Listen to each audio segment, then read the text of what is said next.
Você está próximo do seu aniversário de 40 anos e está aí desesperado, achando que o mundo vai acabar, achando que as coisas vão piorar para você, talvez você não consiga emprego, talvez você não seja mais tão atraente, talvez os seus amigos deixem de ser seus amigos por causa da sua idade.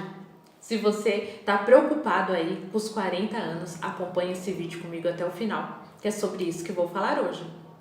Se você é novo no meu canal, muito prazer, eu sou Priscila Brescindi, sou escritora, palestrante. Estou num desafio de 365 dias, onde todos os dias eu trago um vídeo novo compartilhando o meu diário de desenvolvimento pessoal. Eu não estou sozinha nesse desafio, eu estou com mais 3 pessoas, que é o William Carvalho, do canal Visão Estratégica, a Rosilene, do canal De Tudo Pouco, e a Lúcia Martins, que fala de autoestima com foco no desenvolvimento pessoal. Abaixo desse vídeo eu vou deixar o link desses canais para que você possa conhecer também. Bom, se você é novo no meu canal, talvez você não saiba a minha idade. Eu já tenho 41 anos. E eu percebo que muitas pessoas colocam até nas redes sociais, eu vou entrar nos meus 40 anos, como que vai ser, né?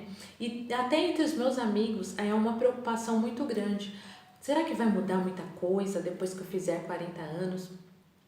Mas, assim como eu, né, as pessoas que já chegaram nos 40 anos ou as pessoas que já passaram, percebe que tem muita coisa boa que pode acontecer, que é novidade depois dos 40, é muitas descobertas. Então eu gostaria de falar aqui com vocês o top 10 das descobertas que eu fiz depois dos 40 anos, que me fazem ainda ter uma autoestima mais elevada e ser uma pessoa mais feliz. A primeira coisa que eu aprendi depois que eu fiz os 40 anos, primeiro é que não dói fazer 40 anos, pelo contrário, né? Todas essas coisas, essas expectativas que a gente tem, né? Essas expectativas negativas que a gente tem, quando chega no famoso 40 anos, elas não acontecem. Tem algumas coisas assim que mudam, né? Com respeito à nossa fisiologia, com respeito ao funcionamento do nosso corpo, tem algumas coisas que mudam sim, mas mudam com o decorrer, né? Todas as coisas têm mudanças, né? Todas as coisas têm começo, meio e fim e tem uma lógica, né? Uma trajetória. Então muda, mas muda muito para melhor. E a segunda coisa que eu aprendi foi que ser sincero é a melhor maneira de se lidar com as coisas. E às vezes a sinceridade pode ofender algumas pessoas, às vezes a sinceridade pode chocar algumas pessoas, mas sem dúvida é a melhor maneira de a gente dar um presente para alguém. E mais do que ser sincero com o outro, porque eu não falo em ofender alguma pessoa, talvez alguma pessoa que faça alguma coisa que você não gosta e você ser sincero de uma maneira grosseira. Olha, você faz isso, eu não gosto, você tá errado. Mas não, eu falo de ser sincero primeiro com a gente mesmo. Será que eu realmente sei o que eu gosto? E realmente eu tenho sinceridade para assumir aquilo que eu gosto e fazer aquilo sem pensar no julgamento das pessoas? E aí tem uma lógica, né? Se eu sou sincera comigo mesmo, se eu sei o que eu gosto, eu me respeito, eu me amo, é exatamente isso que eu vou dar. Então, quando eu for ser sincera com alguém, também vai ser de uma maneira gentil, de uma maneira educada e de uma maneira respeitosa. Eu jamais me permitiria ofender alguém só para me dizer sincera. Outra coisa que aumentou muito depois dos meus 40 anos foi a minha autoestima. Hoje realmente eu consigo me olhar no espelho, olhar nos meus olhos e dizer o quanto eu me amo. Eu comecei a perceber ainda mais o quanto se confiar, né, em mim mesma não tem nada a ver com egoísmo, não tem nada a ver com arrogância, nem com orgulho. E de novo, é a mesma dinâmica. Se eu me amo, se eu me respeito, se eu tenho a autoestima muito elevada, é isso que eu vou dar para os outros. Amor, respeito, carinho, gentileza. Então, realmente a minha autoestima aumentou muito e isso tem me feito uma pessoa mais gentil, uma pessoa muito melhor. Realmente a autoestima traz grandes resultados até no meu comportamento de como eu trato as outras pessoas. A quarta coisa é que nem sempre as coisas saem do jeito que a gente pensa, mas que tá tudo bem, isso não é nenhuma tragédia. Às vezes as coisas a gente planeja muito de uma forma e elas saem completamente diferentes, e às vezes esse completamente diferente é completamente melhor do que poderia ter acontecido. Aliás, cada vez eu me convenço mais que tudo que me acontece é o melhor que poderia me acontecer. Claro, diante das minhas escolhas, né? Se eu faço uma série de escolhas ruins, vão ter acontecimentos, realmente acontecimentos traumáticos, acontecimentos ruins, para que eu aprenda a mudar de atitude. Mas aquilo que me acontece, sem dúvida, é o melhor para eu aprender alguma coisa, ou o melhor de acordo com a escolha que eu fiz. A quinta coisa que eu aprendi também é que tentar impedir ou prevenir um obstáculo, uma raiva, uma mágoa, isso é totalmente inútil.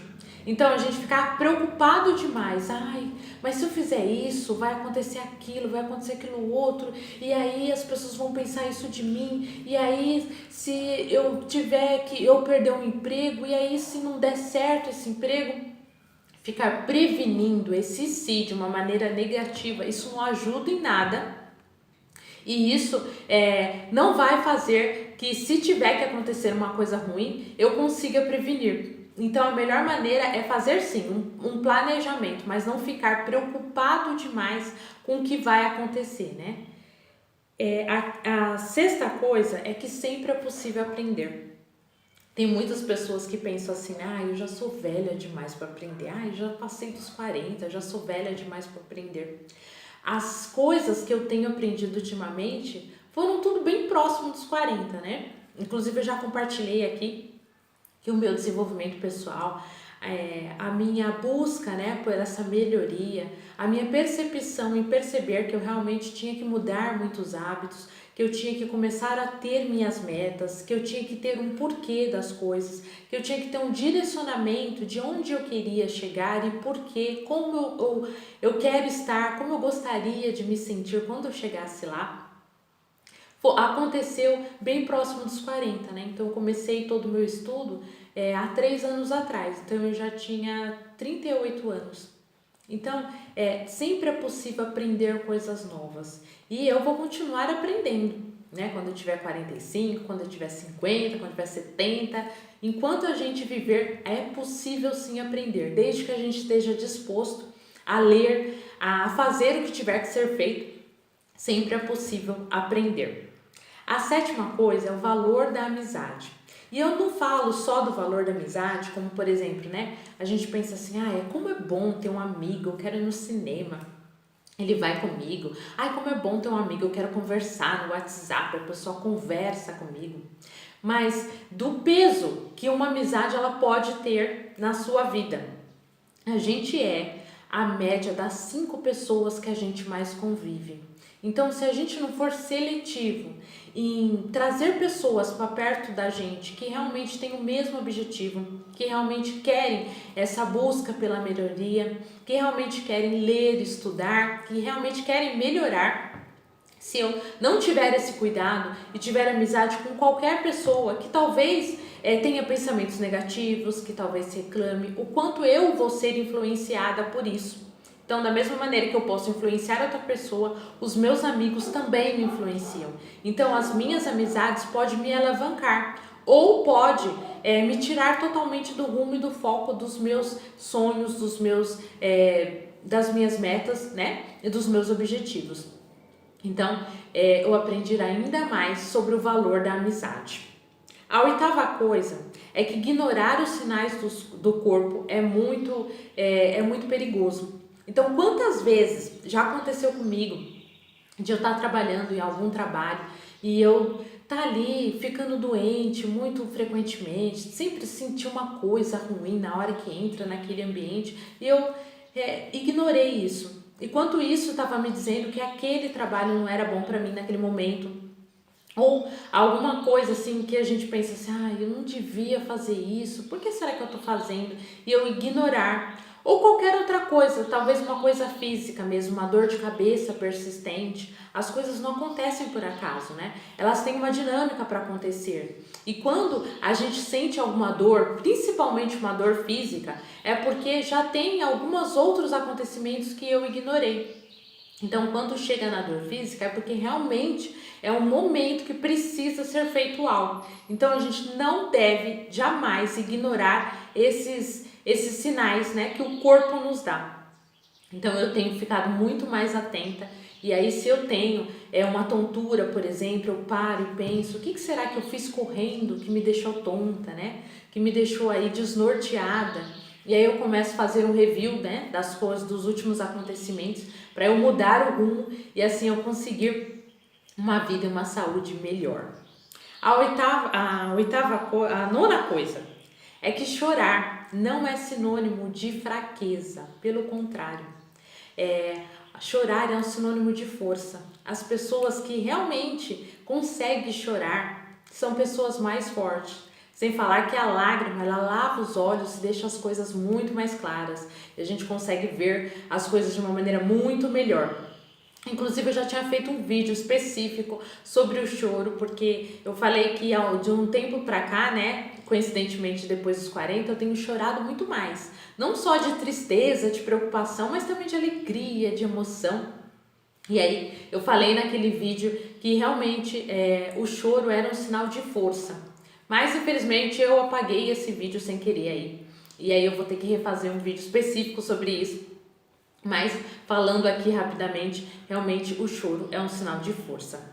E a 10ª coisa, e não menos importante, eu deixei por último, é que a gente não deve levar as coisas tanto para o lado pessoal. Quando alguém te ofende, por exemplo, nem sempre a pessoa ela quer ofender você. É algo que a incomoda, diz muito mais sobre ela do que sobre você. É algo que está incomodando ela já há muito tempo e que talvez ela tenha te ofendido porque naquele momento era como se fosse a gota d'água que aconteceu ali, ela transbordou e aí naquele momento era você que estava perto, mas isso não quer dizer que seja uma coisa pessoal com você. Então, não deixar muito para levar as coisas como lado pessoal. Entender, relevar, deixar as coisas para lá. Deixar as coisas muito mais leves. Então, essa foi o meu top 10 das coisas que eu aprendi depois dos 40 anos. Na verdade, eu escrevi sobre 40 coisas que eu aprendi depois dos 40 anos, mas eu achei que o vídeo fosse ficar muito longo e aí eu resolvi trazer os top 10 aqui nesse vídeo. Mas eu vou falar das outras 30 lá no meu blog, então se você quiser saber, acompanha lá no meu blog, que leva o meu nome, né? priscilabrecinte.com. Eu vou deixar o link abaixo desse vídeo. Me acompanhe também nas redes sociais e compartilhe esse vídeo se você gostou, se você achou interessante, se te ajudou de alguma forma. Deixe um comentário aí sobre uma sugestão para o próximo vídeo. Terei um imenso prazer de fazer um vídeo com a sua sugestão. Pode me deixar também lá no direct no Instagram. Então me acompanha lá também. Todos os links das minhas redes sociais estão aí embaixo. Tudo de bom para você e até o próximo vídeo.